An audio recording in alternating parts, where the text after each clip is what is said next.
Hey there folks, Bobo the Vulture is here, and you know what, I've changed my mind. I have. I am going to first come to Southeast Asia, just because I want to do a little measuring. Measure it twice, cut once, you know what they say. Tokyo, distance from Tokyo to Perth, 4930. Sydney is 4810. 4930. So first, let me just absolutely make sure that yeah, 4750. I didn't think I would be able to cut it. Look at the 707 here real quick. 4180. That's not gonna. Well, 4180 would barely get to. But you know what? It has the same economy, up with the same seating, and less range, and it costs more. Maybe costs more. Wait, 4,000. Oh, right. 5120. See, actually, it's better. It's better in every respect than the 707, at least for me. I'm going to buy one. I'm not going to trade them up, but I will buy one. I'm not interested. Not anymore.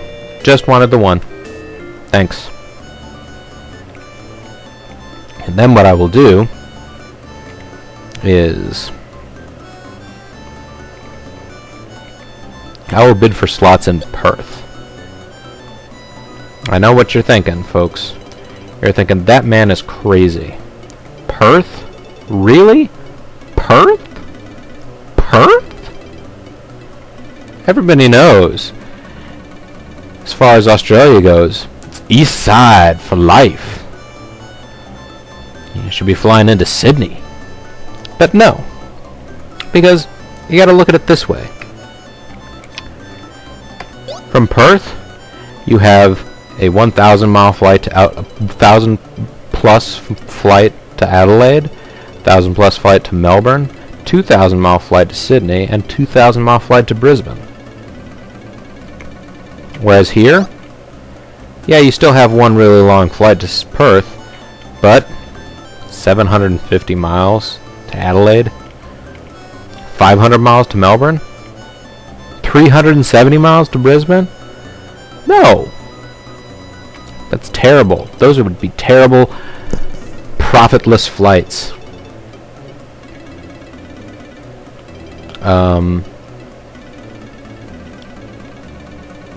I did just get you to go to Perth and negotiate. Okay, I did. I'm just checking. I'm just checking up on all my good people. Alright. Under negotiations with Dallas. Yeah, see, they're all stuck. Well, no, I guess AirTex did manage to get over to the continent.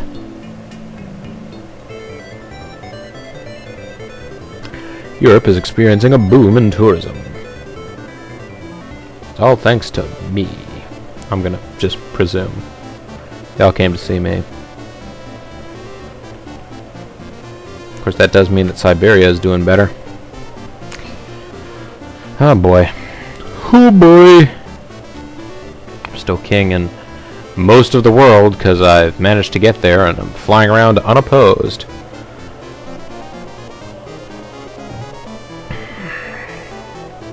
Although there's now a bitter rivalry going. Wow, my profit margins are huge now. Well, I mean, they're not huge, but they're a lot bigger than anybody else's. I'm profiting a lot more than anybody else. Yeah. I'm digging that. I like it very much.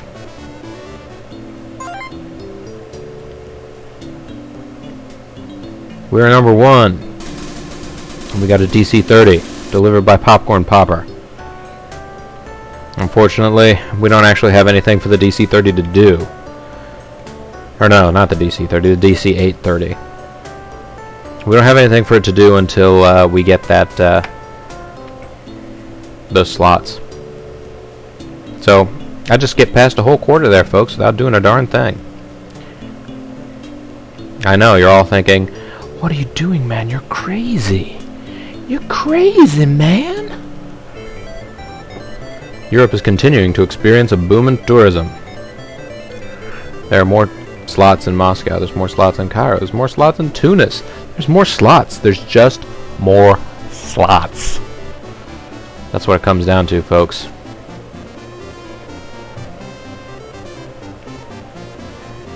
I am the king of Africa. I am the king of the Middle East. I am the king of Southeast Asia.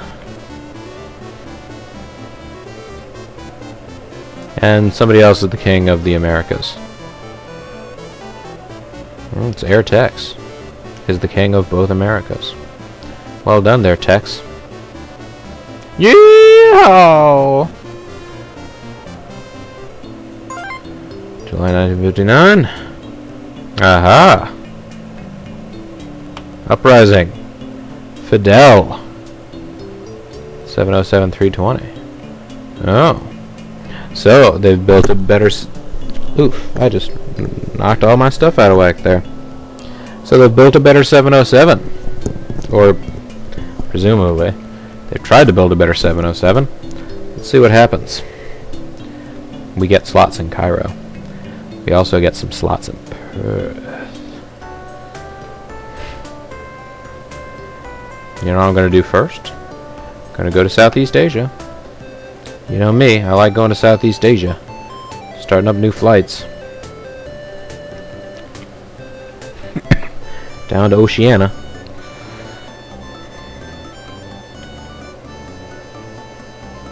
Yes. What type of plane will I use on the route? The only one I can. The DC-830. We will run 2 flights a week. That is a very pricey fare that hopefully people will purchase because they want to go to Australia. Who wouldn't want to go to Australia? There is lots of cool stuff in Australia, from what I understand. I've not been. But, yeah, I'm pretty sure it's cool.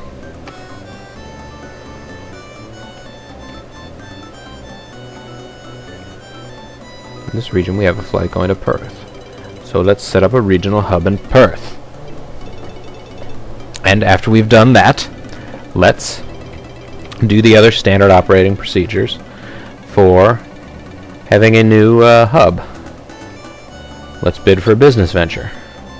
Let's buy the hotel. Yes.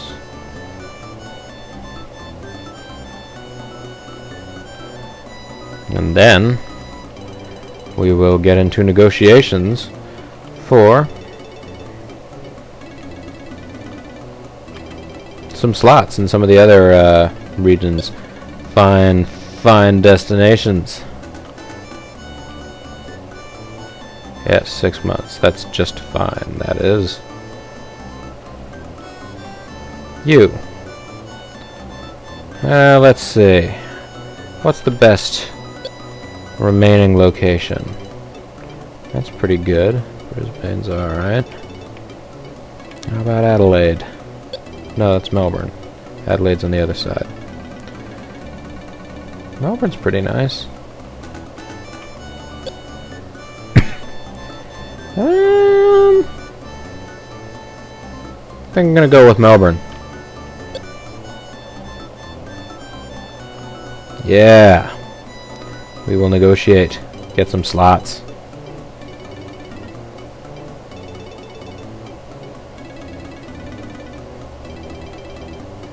Now that I have all of you busy,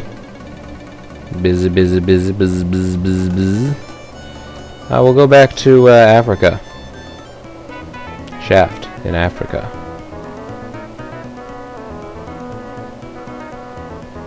Do I have any more planes that I can put on this route? I sure do. Let's use some of them. They're just resources that are sitting there. I might as well employ them. Yes, I'm digging it.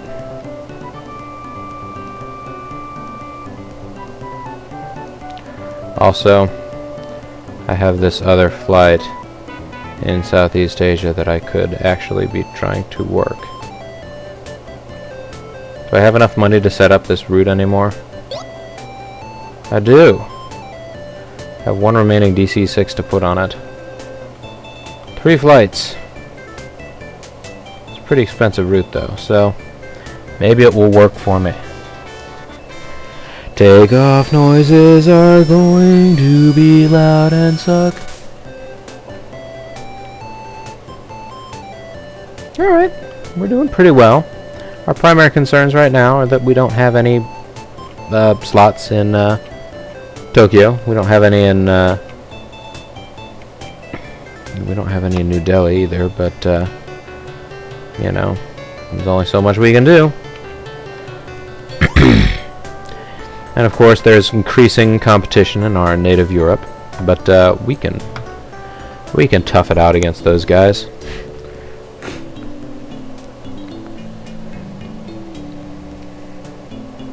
Moscow and Minsk and Brussels.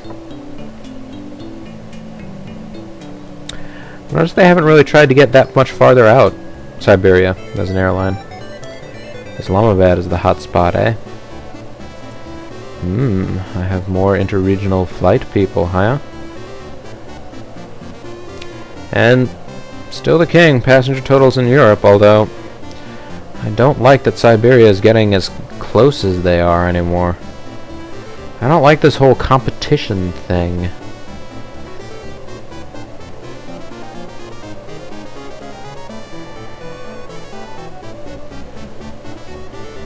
Still making lots of money though, so that is pleasant.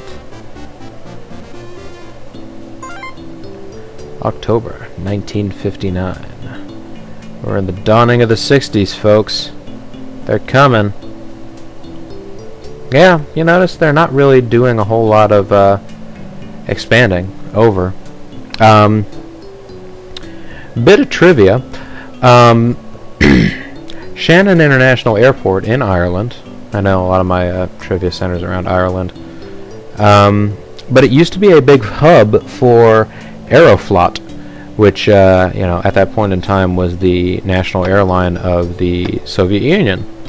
And one of the reasons was all of the airliners that they had didn't have long enough range to fly from Moscow direct to North America. So Shannon International Airport was the westernmost neutral country airport in Europe that they could find, because, you know, they couldn't take off from France, they couldn't take off from Spain, they couldn't take off from any of those, you know, like Ireland, neutral country. They had, you know, they have decent relations with everybody because they pretty much don't cause a whole lot of trouble. But yeah, I also kind of love one other thing about Aeroflot, the airline.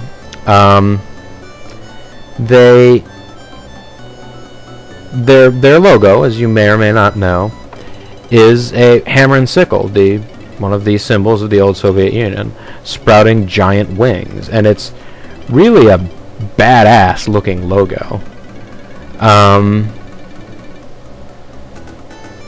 But that's still their logo, even now.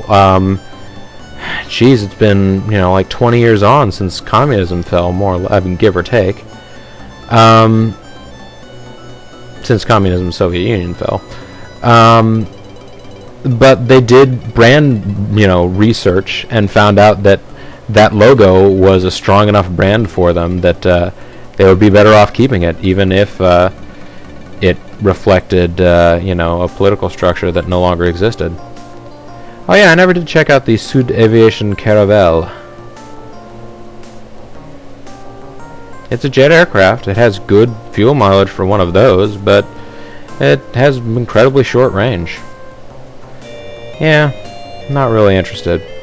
I'm gonna buy a few more DC-6s. I know I'm boring buying DC-6s all the time, but I'm gonna buy 3. Nah, I'm gonna buy 4. Yes. And we'll use those to expand into Australia next time, folks. Thanks for watching.